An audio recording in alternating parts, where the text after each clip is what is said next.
A gente fala agora do ponto alto da semana, aquele bastidor, um detalhe de história inédita ou uma lembrança que a gente traz aqui para você. Meu ponto alto é sobre como repercutiu nas redes sociais aqui no Brasil a morte do Papa. Eu vi um certo silêncio entre os bolsonaristas, pouca gente, claro, algumas lembranças, mas entre os petistas muita gente resgatou algumas entrevistas do Papa Francisco, nas quais ele defendeu o presidente Luiz Inácio Lula da Silva quando ele foi preso pela Polícia Federal e também defendeu a ex-presidente Dilma Rousseff quando ela sofreu um processo de impeachment. Foram vídeos que foram resgatados, editados, cortados e divulgados nas redes sociais e que acabaram acirrando essa polarização entre os petistas e os bolsonaristas. Lorival, seu ponto alto.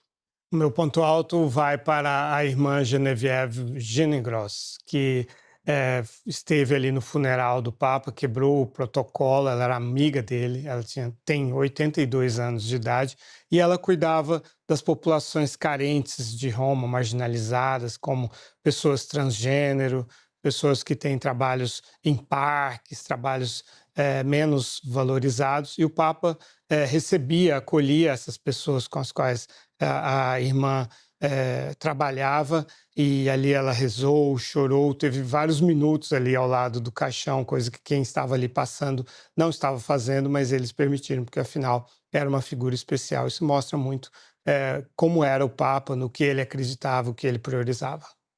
E também teve um aspecto também, né, Lorival, já que você puxou esse ponto antes da gente encerrar, que era o Papa ligava diariamente para a igreja de Gaza, né? Ele tinha esse hábito. Como é que era essa relação dele? Inclusive, o padre principal da Igreja de Gaza tem origem argentina e existiam vários argentinos ali.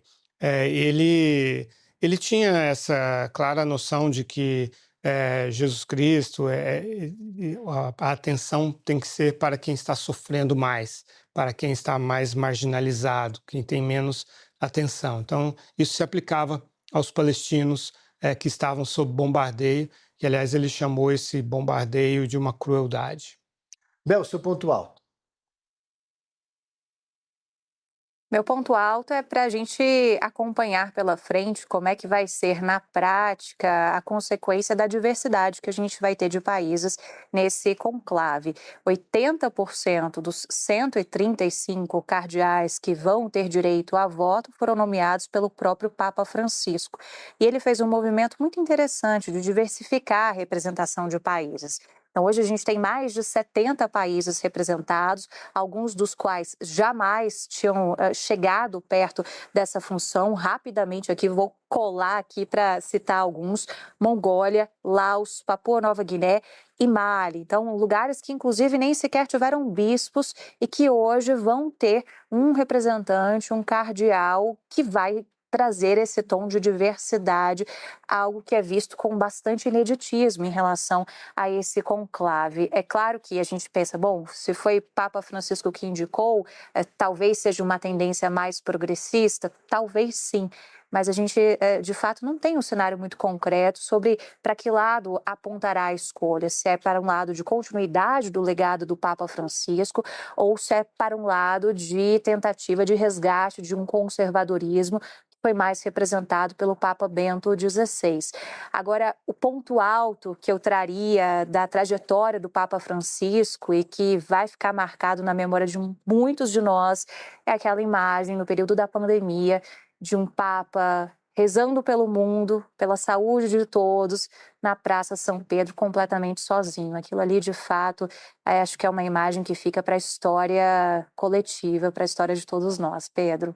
Exatamente. Agora a gente vai iniciar, né, Lorival, um novo processo de conclave que pode durar uma semana, pode durar meses. Eu li que teve um conclave que chegou a durar 2 anos, lá atrás, se não me engano, na Idade Média, e a gente vai acompanhar com bastante atenção. E o que a gente vê agora é muita especulação, muita gente, cada país torcendo para o seu Papa.